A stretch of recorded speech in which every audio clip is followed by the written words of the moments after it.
Metzora. The Torah portion of Metzora starts off with Leviticus 14 verse 2. This shall be the law of the leper in the day of his cleansing. Leprosy and the ideas and laws surrounding it point towards the name of Messiah, who he is, and what he will do. A passage from the Talmud, the sages discuss the different potential names of the Messiah. Several groups of disciples offer different opinions on what the name of Messiah will be. After the Talmud offers the list of opinions, it presents the ruling of the sages, the most authoritative view. The name of Messiah will be the leper. Quite the strange name for a Savior King. The exact passage is found in B. Sanhedrin 98b.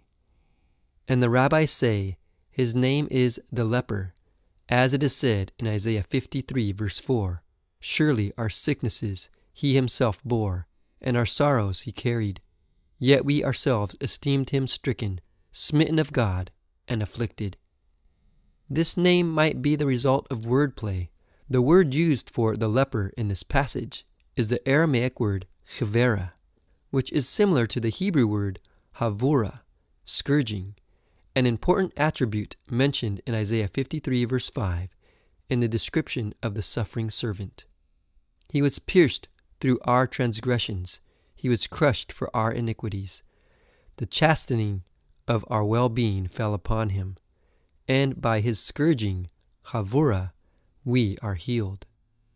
The same root of this word is used to describe the affliction of Israel in Isaiah 1 verse 6, bruises, welts, chavura, and raw wounds, not pressed out or bandaged, nor softened with oil.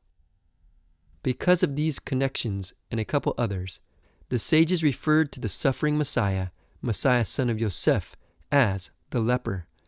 The suffering Messiah carries the suffering of the Jewish people like a leper carries his affliction. The sages understood that the Messiah took on the nation's leprosy, so to speak. This same interpretation of the Messiah is found in a story from the Talmud, where Rabbi Yehoshua ben Levi asks Elijah the prophet where he might find the Messiah. Elijah answers that the Messiah sits in the gates of Rome. Ben Levi asks, how will I recognize the Messiah when I see him? Elijah replies, he is sitting among the poor lepers. All of them undress their bandages all at once and retie their bandages all at once. But he unties and reties one bandage at a time, thinking, when the time comes that I am summoned, I must not be delayed. B. Sanhedrin 98a. Why is the Talmud's name for Messiah the leper? The title seems diminutive, contradicting with the Bible's description of the Messiah. It says in Isaiah 52 verse 13, behold, my servant will prosper. He will be high and lifted up and greatly exalted.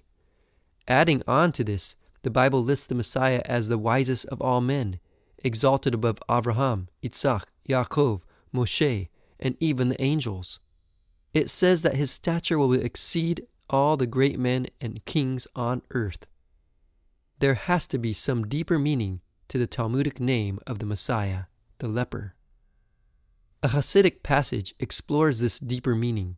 It states that the Redeemer is impatiently waiting for the final redemption, waiting for the time where he can purify the nation.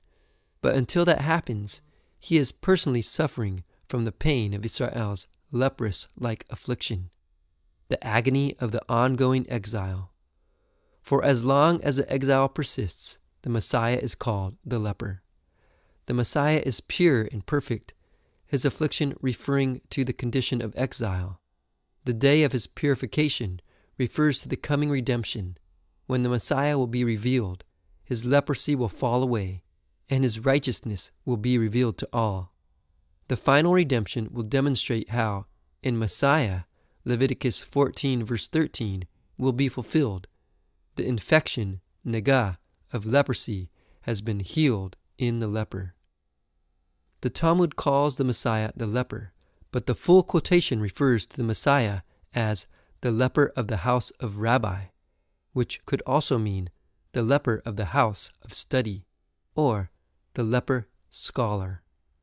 It says in B Sanhedrin 98b, "And the rabbis say, His name is the leper of the house of Rabbi, as it is said in Isaiah 53 verse 4, Surely our sickness he himself bore, and our sorrows he carried. Yet we ourselves esteemed him stricken, smitten of God, and afflicted."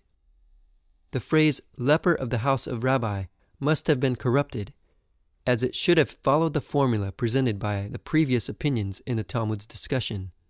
The original version must have read, "The house of Rabbi so-and-so said, His name is the leper, as it is written." At some point in the transmission of Tractate Sanhedrin, the words must have been jumbled, resulting in the Messiah's name being leper of the house of Rabbi. Even so, the jumbled text hints towards Yeshua.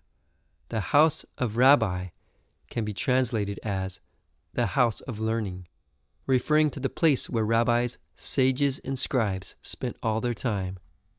The leper of the house of Rabbi can be interpreted as an allusion to the sages' rejection of Yeshua. Yeshua experienced plenty of rejection from the scribes and Pharisees of his time. In the apostolic era, the sages solidified the rejection of Yeshua and his teachings, ostracizing his Talmudim disciples, treating them like lepers, and banning them from the synagogues and study halls. Yeshua the Messiah is despised and forsaken by the sages. Like one from whom men hide their face, he was despised. The scholars of Israel did not esteem him.